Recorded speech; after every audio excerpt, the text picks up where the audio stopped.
Love లో పడ్డావా పెళ్ళయిందా? నీది లవ్ మ్యారేజ్ కదా, అసలు లవ్ ఎలా స్టార్ట్ అయింది, దాన్ని పెళ్లి వరకు ఎలా తీసుకెళ్లారు? లవ్ కూడా కొన్ని పరిస్థితులు బట్టి చేయాల్సి వచ్చింది. ఎందుకది? వన్స్ నేను లవ్ ఫెయిల్యూర్ అనమాట. ఆ టైం నుంచి లవ్ అనే పదం చాలా దూరం ఉన్నాం. పెళ్లి గురించి తర్వాత చెప్తే గానీ బ్రేకప్ ఎందుకయింది నీకు? సాయంత్రం ఫోన్ చేయక సరదా మాట్లాడుకుంటా. పొద్దులే పెళ్ళి అయింది, ఆ బ్రేకప్ కోసం ఎందుకు? ఇప్పుడు పాయింట్కి వచ్చావు. నీ బాధ నాకు అర్థమైపోయిందిగా. మేము 4 members అనమాట. అన్నయ్య, అక్క, నేను, చెల్లి, మొత్తం 4 members అనమాట. అక్క కూడా, వాళ్ళ ముగ్గురికి మ్యారేజ్లు అయిపోయి 2 పిల్లలు అనమాట. నాన్నకి అప్పటికి 1.5 year బెడ్ మీద ఉన్నారు, హెల్త్ ఇష్యూ ఉండడం వల్ల. సో నాన్న నా దగ్గర ఒక రోజు అంటే అప్పటికి నాకు ఫేమ్ వచ్చింది, మంచిగానే ఆర్థికంగా సెటిల్ అయ్యాము, అంతా బాగుంది. సో దగ్గరికి పిలిచి అందరికి పెళ్ళిళ్ళు అయిపోయాయి కదా, నువ్వు కూడా చేసేసుకో, ఇంకెన్నాళ్ళు ఉంటాను నాకు తెలియదు అన్నట్లుగా నాన్న చెప్పాడు. ఆ విషయం అమ్మ కూడా విన్నది. అప్పటి నుంచి అమ్మ నన్ను కంగారు పెట్టింది అనమాట. అక్కడ సంబంధం ఉంది, ఇక్కడ సంబంధం ఉంది, ఇది ఉంది అని. సో మన ఫీల్డ్ ఇది కొంచెం గర్ల్స్కి తర్వాత మ్యారేజ్ అయిన తర్వాత చాలా ఇబ్బందిగా ఫీల్ అయ్యే ఛాన్సెస్ చాలా ఉంటాయి కాబట్టి. సో ఎవరు అరేంజ్డ్ మ్యారేజ్ అయితే ఎదురెదు కూర్చొని పెట్టి ఓకే చేసిన తర్వాత ఇబ్బంది పడేదానికంటే ఎవరైనా ముందుగా ఒక అమ్మాయిని పరిచయం చేసుకొని, సో మన విషయాలన్నీ కూడా, ఫ్యూచర్ ప్లానింగ్స్ అన్ని కూడా తనతో ఎక్స్ప్లెయిన్ చేసుకొని అవన్నీ యాక్సెప్ట్ చేస్తే మ్యారేజ్ చేసుకుందని ఒక ఆలోచనతో ఒకరోజు తన ఫోటో దిగడానికి వచ్చింది అనమాట. విజయనగరం సిటీలో ఫోటో దిగా అలాగే ఒక ఫ్రెండ్లీగా ఒక 6 months ట్రావెల్ అయ్యాం. మీరు ఇచ్చారా నెంబర్? ఫస్ట్ ఆవిడ ఇచ్చారా? ఇన్స్టాలో పెట్టిన తర్వాత ఒక సెల్ఫీతో ఇన్స్టాగ్రామ్ మెసేజ్ వెళ్ళిపోయావా నువ్వు? తను పెట్టింది అనమాట. పెట్టి అలాగ మాట్లాడాను అనమాట. జస్ట్ అంటే లోకల్, మాది పక్క ఊరు అనమాట. పక్క ఊరు కాబట్టి మాట్లాడగలిగా. ఇప్పుడు వేరే దూర ప్రాంతం అయితే మ్యాక్సిమం కొంచెం కష్టంగా అయ్యేది. పక్క ఊరే కాబట్టి అందరం ఒకటే కదా అనుకుని మాట్లాడాం. సో ఒక 6 months పరిచయం అయింది అనమాట. అలాంటి సిచ్యువేషన్ లో ఇంటి దగ్గర మ్యారేజ్ చేసుకొని చెప్పారు. సో ఈ పిల్లకి ఉన్న విషయం అని కూడా చెప్పారు.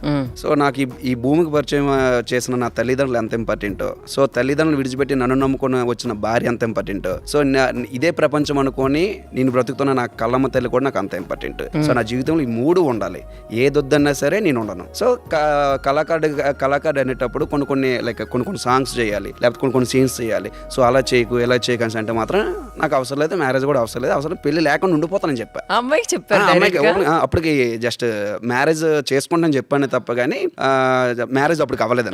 మ్యారేజ్ ముందే చెప్పా ఇవన్నీ కూడా. అవన్నీతో కూడా తను యాక్సెప్ట్ చేసింది అనమాట. అలాంటప్పుడు వాళ్ళ ఇంట్లోని, సో లవ్ మ్యారేజ్ అంటే ఆడపిల్ల తండ్రి ఒప్పుకోరు ఎవరు కూడా, ఎందుకని. సో అది మేము అరేంజ్డ్ మ్యారేజ్ కింద క్రియేట్ చేసాం.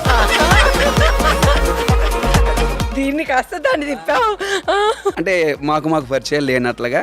సో తను ఎక్కడి నుంచి వచ్చినా నేను వెళ్ళి జస్ట్ క్యాజువల్ కలిసి వెళ్ళిపోయేటోడే కానీ లవ్ అనే పేరు ఉండేది కాదు. ఒక మధ్యవర్తిని, మ్యూచువల్ ఫ్రెండ్ లైక్ వాళ్ళకి మాకు ఉన్న ఒక అన్నయ్యని, పోతయ్య వలస అన్నయ్యని పంపించాను అనమాట. పంపించినప్పుడు ఇలా రమణ తెలుసు కదా సింగరు, ఇలా మీ చిన్న పాపని ఇలా మ్యారేజ్ చేసుకోవాలనుకుంటున్నాడు సంథింగ్ చెప్తే వాళ్ళేంటి ఈ ఫీల్డ్ ఎన్నాళ్ళు ఉంటుందో తెలియదు, సో ఇప్పుడు ఎందుకు మ్యారేజ్, ఈరోజు ఉంటుంది రేపు పోతుంది, మనం ఏం చేస్తాం అలాంటి వాళ్ళకి ఎందుకంటే కొంచెం డిస్కరేజ్ చేశారనమాట.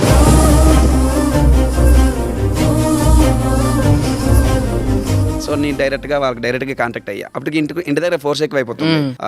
మా పెద్ద మామయ్య గారు అనమాట, అంటే లైక్ మా మామయ్య వాళ్ళ అన్నయ్య అనమాట, బోరాట్ చిన్నారా గారు. ఆయనకి నేనంటే గొప్ప అభిమానం. వాళ్ళ ఫ్యామిలీలో ఎవ్వరూ నమ్మలే, ఆయన ఒక్కడే నన్ను నమ్మాడు.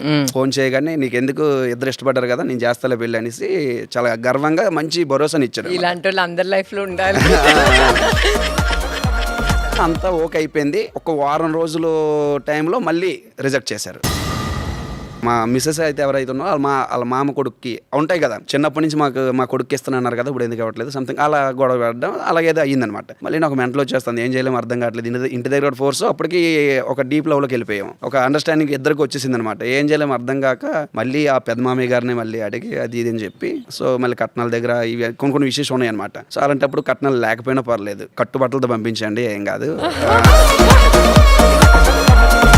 ఇదే చెప్పా, కట్టుబట్టలతో పంపించండి. తీసుకోలేదు. సూపర్. కట్నం అయితే తీసుకోలేదు. వాళ్ళు పిల్ల కోసం ఒక 25 సెంట్లు ఏదో అది ఇస్తానని చెప్పారనమాట.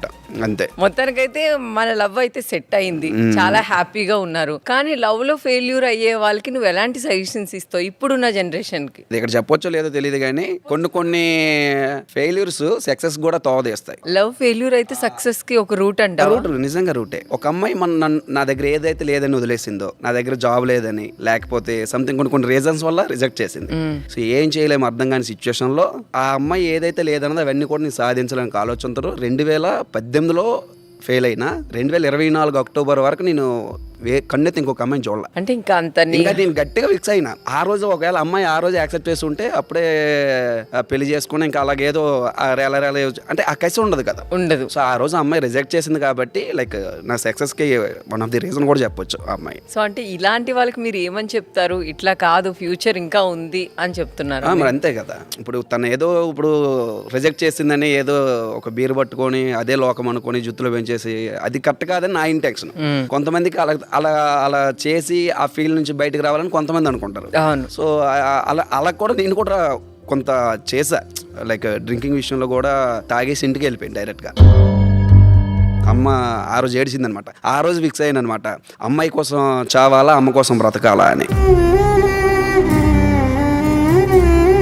సో నేను సెకండ్ తెంచుకున్నాను. అందుకే ఈరోజు అమ్మ హ్యాపీ ఉంది. ఆ రోజు నుంచి ఈ రోజు వరకు ఇంకా ఆ డ్రింకింగ్ హ్యాబిట్ కూడా వదిలేస్తాను. ఇంకా అదే లాస్ట్.